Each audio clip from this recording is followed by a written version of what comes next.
Mission ইম্পসিবলের final instalment চলে এসেছে, যেটার নামকরণ করা হয়েছে মিশন ইম্পসিবল দ্য ফাইনাল রিওকনিং।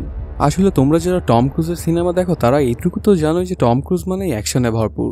এক কথায় বলতে গেলে এটা একটি মাস্টারপিস সিনেমা। তো কোনো স্পয়লার না দিয়ে একটা লাইক দিয়ে চলো তাহলে গল্পের গভীরে ঢুকে পড়া যাক। সিনেমার শুরুতেই দেখা যায় ইথান হান্ট নামের এক IMF এজেন্টকে। তোমরা যদি এই সিনেমার বাকি পার্টগুলো দেখে থাকো তাহলে একে চিন্তা তোমাদের কোনো সমস্যা হওয়ার কথা না। ইথানের কাছে আমেরিকান প্রেসিডেন্টের একটা মেইল আসে, সেটা ওপেন করে একটা ভিডিও দেখতে পায় ইথান। ভিডিওতে প্রেসিডেন্ট যা বলছিল ঠিক সেটা এমন: ইথেন, তুমি দেশের জন্য অনেক কাজ করেছো, যদিও তুমি কখনো কারো কমান্ড বানাওনি, তারপরও শেষমেশ দেশের উন্নতি হয়েছে। আর যদিও বা মাঝে মাঝে তুমি একজনের জন্য লাখো মানুষের প্রাণকে দাওতে লাগিয়েছিলে, তারপরেও সবকিছু ঠিকঠাকই হয়ে গেছে, কারো কোনো ক্ষতি হয়নি। এখন আমরা বড় রকমের একটা ঝামেলায় পড়েছি, যেটা তুমিও জানো। এনটিটি, সে একটা স্মার্ট AI, যে কিনা আস্তে আস্তে সব সিকিউরিটি সিস্টেমেরই অ্যাক্সেস নিয়ে নিচ্ছে। এখন পর্যন্ত ভারত, পাকিস্তান, দক্ষিণ কোরিয়া ও ইসরায়েলের নিউক্লিয়ার কন্ট্রোল নিয়ে নিয়েছে এনটিটি। তোর যখন ইচ্ছা সেগুলো ফায়ার করে দিতে পারবে, এতে গোটা পৃথিবীকে ধ্বংসের সম্মুখীন হতে হবে। আর এনটিটিকে সাথ দিচ্ছিল গাব্রিয়াল, আর তার সঙ্গে ছিল প্যারিস, কিন্তু সে ধরা পড়ে গেছে অস্ট্রিয়াতে। আমি জানি তুমি পৃথিবীর সবসময় ভালোই চাও, এই জন্য আমি মনে করি তোমার স্যারেন্ডার করাই সবচেয়ে ভালো। তুমি এনটিটি সম্পর্কে যে ইনফরমেশন জানো সেগুলোতে আমরা হয়তোবা এনটিটিকে ধ্বংস করতে সক্ষম হব। এটা শুনে তো ইথেন বুঝে যায় পৃথিবী খুব তাড়াতাড়ি ধ্বংস হতে চলেছে, যদি না এনটিটিকে ধ্বংস করা পসিবল হয়। তারপর ইথেন চলে আসে বাহিরে, দেখা করে বেঞ্জি ডুনের সাথে। সেখান থেকে দুজনে মিলে চলে আসে লুথার স্টিকেলের সাথে দেখা করার জন্য। এখানে এসে তিনজনে তো একে অপরকে দেখে অনেক খুশি। অনেকদিন পরে ওরা আবারও একসাথে মিলিত হচ্ছে। বিগত অনেকগুলো মিশনই তারা একসাথেই করেছিল। তারপর ওরা একটা প্ল্যানও করে বসে, যদি এনটিটির কিছু করতে চায় তবে অবশ্যই ওদেরকে গাব্রিয়ালকে ধরতে হবে আগে, তাহলেই তারা পৌঁছতে পারবে এনটিটি পর্যন্ত। অন্যদিকে দেখা যায় প্যারিসকে অস্ট্রিয়ার কয়েকজন পুলিশ ট্রান্সফার করছিল। হঠাৎই সেখানে পুলিশদের মধ্যে ফাইট শুরু হয়ে যায়। প্যারিসও যোগ দেয় সেই ফাইটে। অনেকক্ষণ ধরে চলে ওদের মধ্যকার এই ফাইট। তারপর এক পর্যায়ে দেখা যায় পুলিশের মাস্ক পরে চলে এসেছিল ইথেন আর বেঞ্জি। সেখান থেকে ওরা প্যারিসকে বাঁচিয়ে নিয়েই চলে যায়। সেদিন রাত্রেবেলাতে ইথান গাব্রিয়ালকে ধরার জন্য একটা পার্টিতে এসে পৌঁছে। সেখানে ঘোরাঘুরি করতে থাকলে হঠাৎই দুজন তাকে দেখে ফেলে। ওরাও আসলে ছিল IMF অফিসার। ইথানকে সেখান থেকে ওরা ধরে নিয়ে চলে যেতে চায়। ঠিক তখন একটা মেয়ে এসে ধাক্কা দিয়েই চলে যায়। তারপর যখন ওই অফিসার দুইটা ব্যাকআপ কল করতে যায় তখন দেখে যে তাদের ওয়াকি টকিগুলো তাদের কাছে নেই। পরে খেয়াল করে দেখে মেয়েটা ওদের থেকে নিয়ে গেছে। ওর নাম গ্রেস, সেও একজন IMF এজেন্ট এবং সে ইথানের খুব ভালো বন্ধু। তারপরে অফিসার দুটো তাদের বন্দুকগুলো হাতে নিতে যায়, কিন্তু দেখতে পায় সেটাও গ্রেস নিয়ে নিয়েছে। আসলে এই অর্গানাইজেশনে জয়েন করার আগে গ্রেস ছিল একজন ভালো মাপের চোর, এই জন্য হাতের চাপায় ওর থেকে ভালো কে জানে। তারপর ওই দুই অফিসারকে ধরে নিয়ে একটা রুমের মধ্যে চলে আসে। ওদের সাথে কথাবার্তা বলতে থাকলে হঠাৎই কয়েকজন চলে আসে সেখানে, আর গ্রেস আর ইথানকে অজ্ঞান করে সেখান থেকে নিয়েই চলে যায়। আসলে গাব্রিয়ালের কথাতেই ওদেরকে এখানে ধরে আনা হয়েছিল। তারপর সেখানে এন্ট্রি নেয় গাব্রিয়াল। সে এসে ইথানকে বলে, তোমাকে আমার একটা কাজ করে দিতে হবে, আর শুধুমাত্র তাহলে আমি গ্রেসকে ছেড়ে দিব। তোমার কি মনে আছে অনেকদিন আগে রাশিয়ার একটা সাবমেরিন ডুবে গিয়েছিল, আর সেটার ভেতরেই আছে এনটিটির সোর্স কোড। সাবমেরিনটা পানির অনেক গভীরে থাকায় সেখানে কোনো নেটওয়ার্কও নেই, এর জন্য এনটিটিও সেখানে যেতে পারে না। তো সেই সাবমেরিনটাকে তুমি লোকেট করবা এবং এনটিটির সোর্স কেটে নিয়ে আমাকে দিবা, তাহলেই শুধুমাত্র গ্রেস মুক্তি পাবে। কিন্তু ওর মুখে এইসব কথা শুনে কোনোভাবেই রাজি হয় না ইথেন, আর তার দাঁতে থাকা একটা বিষ ক্যাপসুল বের করে বলে যে গ্রেসকে এখনই ছেড়ে দাও, না হলে এটা খেয়ে আমি মারা যাব। তারপরও কোনোভাবেই ছাড়ে না গ্রেসকে। সাথে সাথে ইথান সেটা চিবিয়ে নেয়। ওর মুখ ফুপড়ি দিয়ে ভরে ওঠে। তখন ওকে বাঁচানোর জন্য কয়েকজন গিয়ে ওকে হ্যান্ডকাপটা খুলে দেয় এবং বাঁচানোর চেষ্টা করতে থাকে। ঠিক তখনই চোখ খুলে ইথেন আর সবাইকে মারতে শুরু করে, একদম যেন কাপড় কাচার মতো কাচ্ছিল ওখানে থাকা সবাইকে। সাথে গ্রেসকে চাবি দেওয়ায় সে হাতটা খুলে ফেলে এবং যোগ দেয় সেই ফাইটে। অন্যদিকে দেখা যায় যে পালিয়ে যায় গাব্রিয়াল। সেখানে ইথানের বাকি টিম মেম্বাররা আসলেও ধরতে পারে না গাব্রিয়ালকে। তারপর পরে ওরা খেয়াল করে দেখে যে একটা ডিভাইস, যেটার মধ্যে ঢুকলে এনটিটির সাথে কথা বলা পসিবল।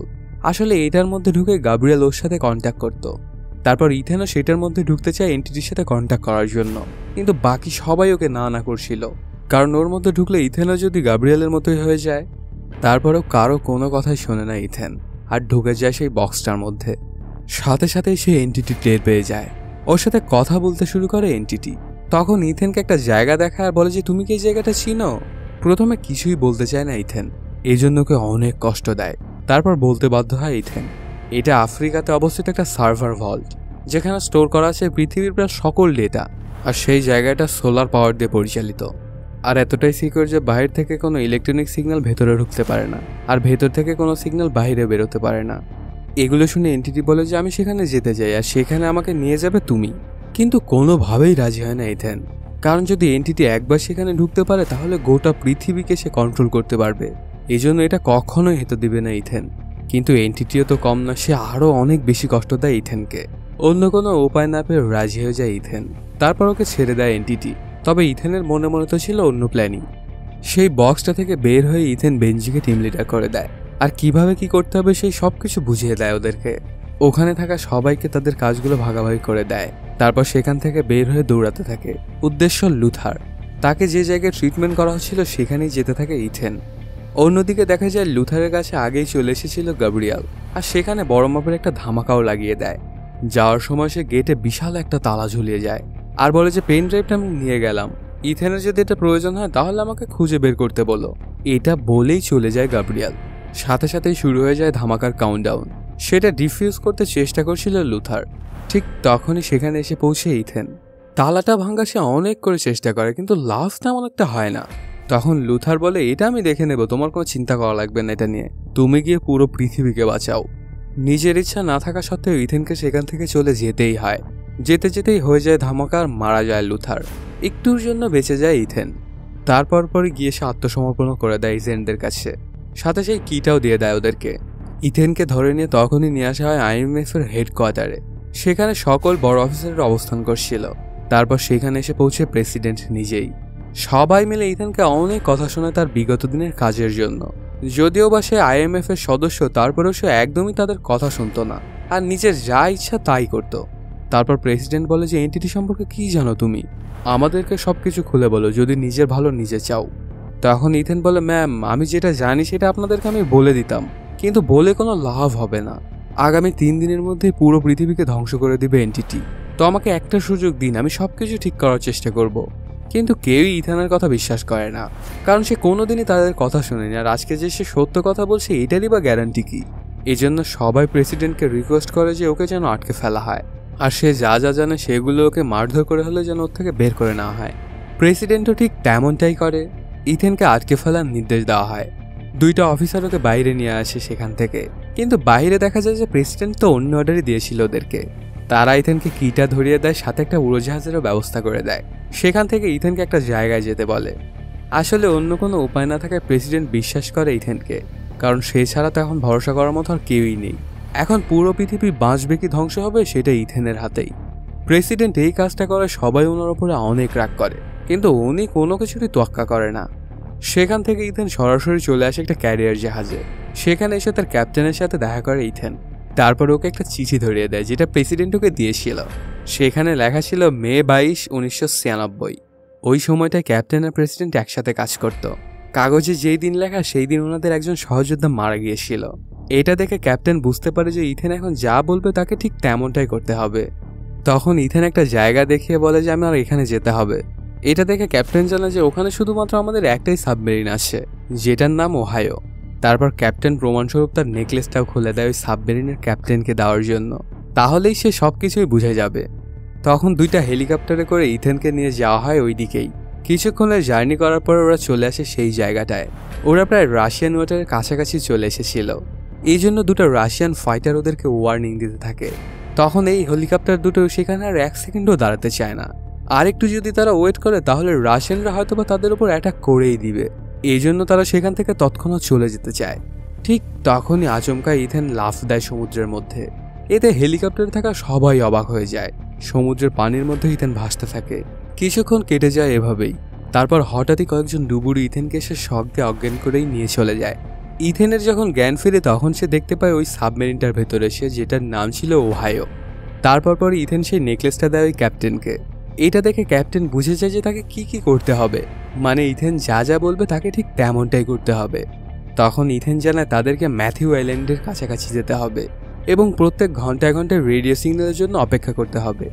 এই আইল্যান্ড থেকে ওদের বন্ধুরা সিগন্যালটা পাঠাবে, যেটাতে থাকবে একটা কোঅর্ডিনেট, আর সেই কোঅর্ডিনেট ধরে ওদের একটা জায়গায় যেতে হবে।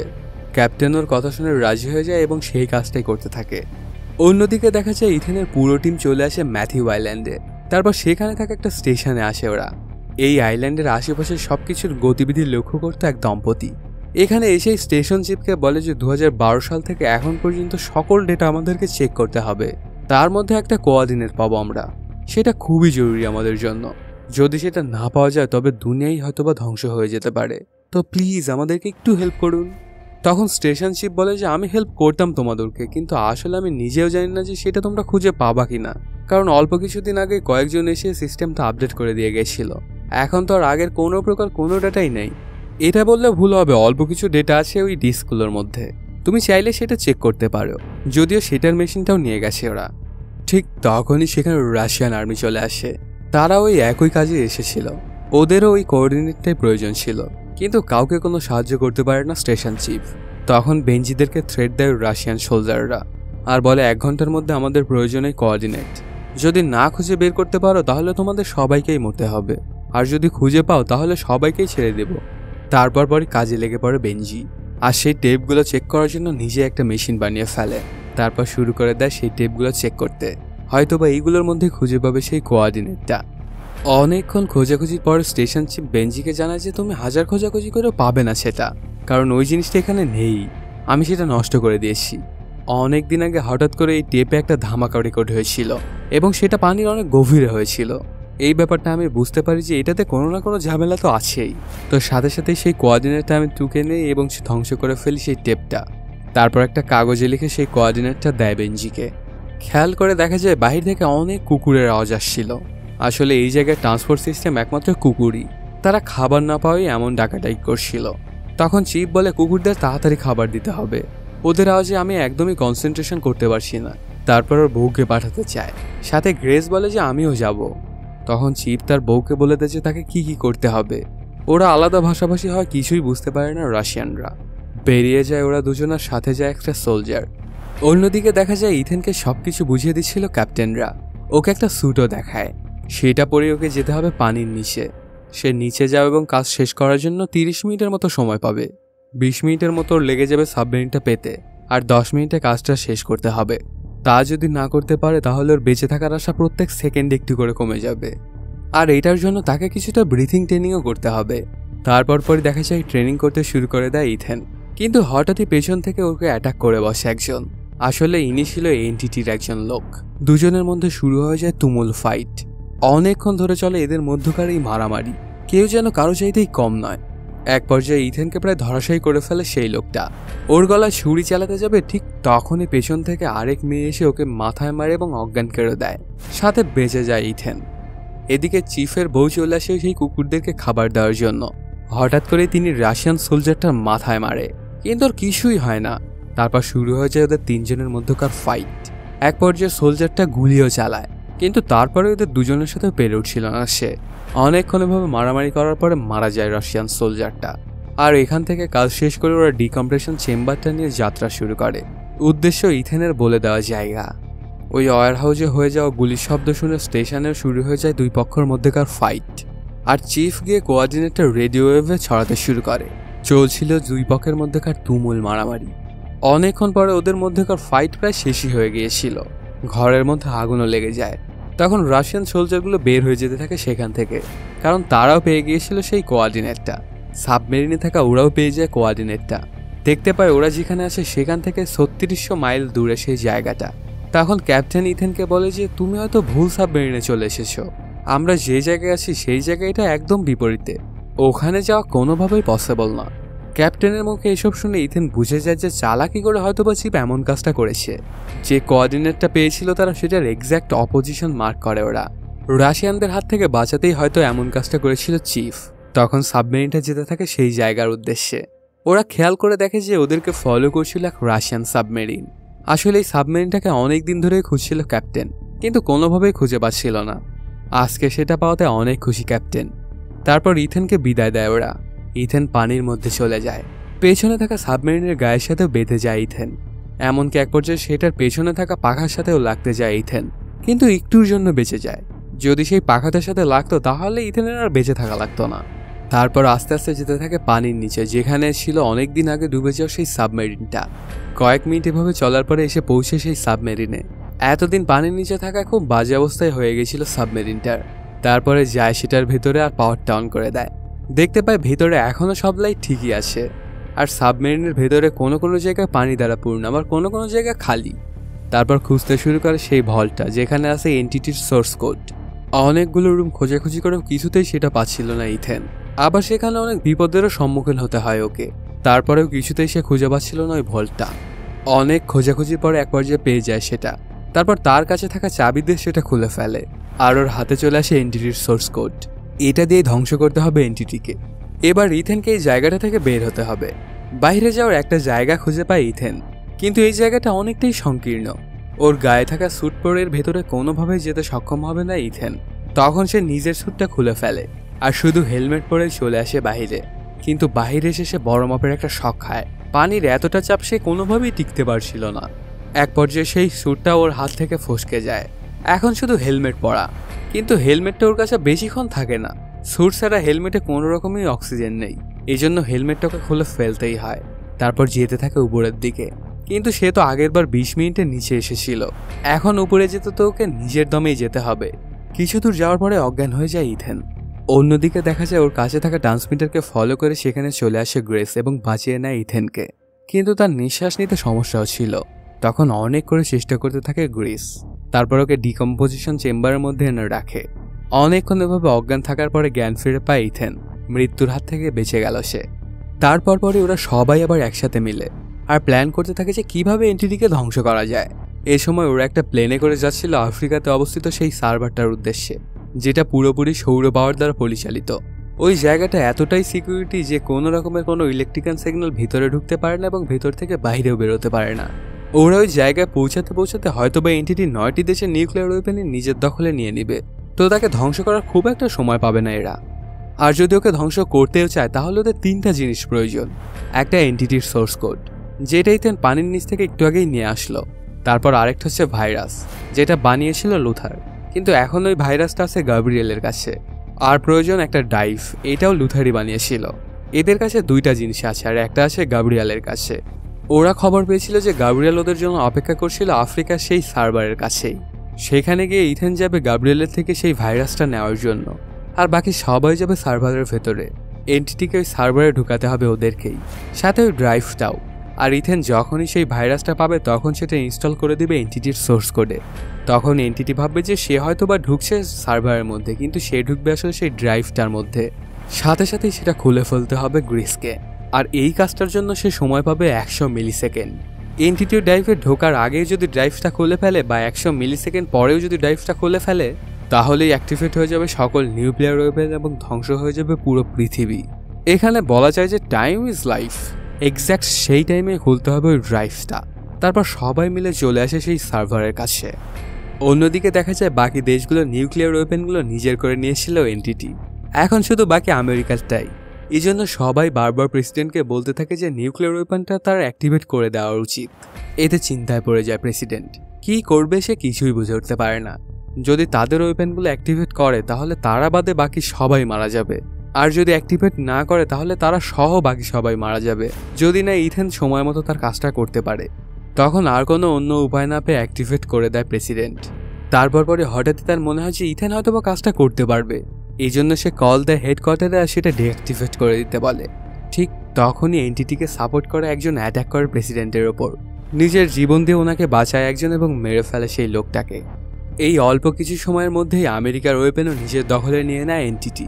এতে সবাই চিন্তায় পড়ে যায়, কি করবে কিছুই বুঝে উঠতে পারছিল না। এখন ওদের শেষ ভরসা এবং একমাত্র ভরসা ইথেনই। পুরো পৃথিবীর বাঁচা মরা এখন ইথেনের হাতেই। অন্যদিকে দেখা যায় ইথেনরা ঢুকে পড়ে সেই সার্ভার রুমের মধ্যে। গিয়ে দেখতে পায় অনেক দূরে দাঁড়িয়ে আছে গাব্রিয়েল, আর সেখানে কাপড় দিয়ে কিছু একটা ঢেকে রাখা। তখন সেই কাপড়টা সরাতেই দেখতে পায় বড় মাপের একটা ধামাকা। এই ধামাকাটা যদি ফাটে তাহলে সার্ভার রুম সহ পুরো এলাকাটাই একদম ধুলোর সাথে মিশে যাবে। তখন গাব্রিয়েল বলে যে আমার কাছে যে ভাইরাসটা আছে এটা তোমাদের প্রয়োজন, সেটা ছাড়া তোমরা এনটিটির কিছুই করতে পারবে না, আর আমি তো সেটা কখনো তোমাদের দিবও না। এটা বলেই সে বাইরে পালাতে শুরু করে, আর ওর পিছে পিছেই তাড়াতে থাকে ইথেন। এখানে সার্ভার রুম আর ওই ধামাকার দায়িত্ব দিয়ে যায় বাকি সবাইকে। সাথে এখানে খানিকটা গোলাগুলিও হয় এবং একটা গুলি এসে লাগে বেঞ্জির পেটে। এ তোর খুব বাজে অবস্থা হয়ে যায়। তারপর সেই ধামাকাটা ডিফিউজ করতে চায় স্টেশন চিফ, তার বউ এবং অন্যজন। আর বেঞ্জি, গ্রেস এবং প্যারিসকে পাঠায় সেই সার্ভার রুমের মধ্যে ওদের কাজ করার জন্য। সার্ভার রুমের মধ্যে এসে গ্রেস তার কাজটা শুরু করে দেয় আর তাকে ইনস্ট্রাকশন দিয়ে দিচ্ছিল বেঞ্জি। অন্যদিকে প্যারিসকে বলে বেঞ্জির গুলিটা বের করার জন্য, কিন্তু এটা এখন কোনোভাবেই বের করা পসিবল না। আর এই গুলিটা লাগায় বেঞ্জির দম একদমই আটকে যাচ্ছিল। এই জন্য প্যারিসকে বলেছে ওর বুকে একটু কাটতে এবং সেখানে কিছু একটা ঢুকিয়ে যেন হাওয়াটা বের করে দেয়, না হলে কোনোভাবেই শ্বাস নিতে পারছিল না বেঞ্জি। প্যারিসও ঠিক তেমনটাই করে। অনেকক্ষণ চেষ্টা করার পরে সফল হয় প্যারিস। এখন বেঞ্জি খুব ভালোভাবেই শ্বাস প্রশ্বাস নিতে পারছিল, কিন্তু তারপরও তো তার সমস্যা হচ্ছিল কারণ সে তো গুলি খেয়েছে। আর অন্যদিকে বেঞ্জির ইনস্ট্রাকশন মতো কাজ করে যাচ্ছিল গ্রেস। এদিকে দেখা যায় ইথেন ফলো করতে শুরু করে গাব্রিয়েলকে। প্রথমে একটা গাড়ি নিয়ে ওকে ফলো করছিল, কিন্তু গাব্রিয়েলের লোকেরাও খুব বাজে অবস্থা করে ফেলে। তারপর সে খেয়াল করে দেখে যে গাব্রিয়েল একটা জেট নিয়ে উড়ে যাচ্ছে আকাশে। অনেক চেষ্টা করে ইথেন ওকে ধরতে পারে না। তারপর ইথেন খেয়াল করে দেখে যে পেছন থেকে আরেকজন আরেকটা নিয়ে আসছিল। তারপর অনেক কষ্ট করার পর সেটা চাকার সাথে থাকা রডটা ধরতে সক্ষম হয় ইথেন। কোনো রকমের কোনো সাপোর্ট ছাড়া শুধু হাতের উপরে টিকে ছিল সে। অনেকক্ষণ এভাবে যাওয়ার পর ওই লোকটাকে ফেলে দিতে সক্ষম হয় ইথেন। তারপর এই জেটটার কন্ট্রোল নিয়ে নেয় সে। এরপর ওদের দুজনের মধ্যে শুরু হয়ে যায় ফাইট। তবে ইথেন অত ভালোভাবে জেটটা চালাতে পারতো না, আর গাব্রিয়েল তো ছিল এটার একদম মাস্টার। এই জন্য এখানে কোনোভাবেই গাব্রিয়েলের সাথে পেরে উঠছিল না ইথেন। অনেকক্ষণ ধরে এইভাবে ধাওয়া পাল্টা ধাওয়া চলতে থাকে ওদের মধ্যে। হঠাৎ করে ইথেন লাফ দেয় এবং ধরে ফেলে গাব্রিয়েলের জেটকে। তারপর ওদের দুজনের মধ্যে শুরু হয়ে যায় ধস্তাধস্তি। এক পর্যায়ে সেই ভাইরাসটা নিয়ে নিতে সক্ষম হয় ইথেন। তারপর এক পর্যায়ে গাব্রিয়েল একটা প্যারাশুট নিয়ে নিচে নেমে যায় আর বলতে থাকে যে একটা প্যারাশুটই ছিল, এখন তুমি কিভাবে নামবে, তোমাকে তো মরতে হবে। তখনই তার সামনে খেয়াল করে দেখে যে সামনের সিটে আরও একটা প্যারাশুট আছে। সেটা নিয়ে লাফ দেয় ইথেন। ততক্ষণে জেটটাও আগুন লেগে গিয়েছিল। তারপর ইথেন যখন তার প্যারাশুটটা খুলে তখন জেটের আগুনে সেটা লেগে যায় আর পুড়ে যায় প্যারাশুটটা। ইথেন ফ্রি ফল করতে শুরু করে। সে কোনোভাবে ওই ভাইরাসটা সোর্স কোডের সাথে লাগাতে পারছিল না। অনেকক্ষণ চেষ্টা করার পরে লাগাতে সক্ষম হয় ইথেন। এদিকে দেখা যায় ধামাকাটা ফেটে যেতে তার মাত্র কয়েক সেকেন্ড বাকি। তখনই এন্টিটি ঢুকে যায় সেই ড্রাইভটার মধ্যে আর সাথে সাথে গ্রেস সেটা খুলে ফেলে। অন্যদিকে হয়ে যায় ধামাকাটা। এই ব্যাপারটা ঘটে যাওয়াতে পুরো পৃথিবীরই বিদ্যুৎ চলে যায়। এন্টিটি তার সকল অ্যাক্সেস হারিয়ে ফেলে আর বন্দী হয়ে পড়ে সেই ড্রাইভটার মধ্যে। ধ্বংসের হাত থেকে বেঁচে যায় পুরো পৃথিবী। এতে গোটা পৃথিবীর সবাই খুশি, সব জায়গায় যেন উৎসবের আমেজ। এরপর কেটে যায় কয়েকদিন। একটা জায়গায় এসে ইথেনের পুরো টিম একে অপরের সাথে দেখা করে, কিন্তু একটু দূরে থেকে। সেখানে গ্রেস এসে সেই ডাইভটা দেয় ইথেনকে। তারপর সেটা নিয়েই চলে যায় ইথেন। আর এর মাধ্যমে সিনেমাটাও শেষ হয়ে যায়। তো বন্ধুরা, কেমন লাগলো আজকের এই এক্সপ্লেনটি জানাতে কমেন্ট করো। আর যদি এখনও চ্যানেলটি সাবস্ক্রাইব না করে থাকো তাড়াতাড়ি সাবস্ক্রাইব করে নাও। দেখা হচ্ছে নতুন কোনো ভিডিওতে। Till then, সায়োনারা।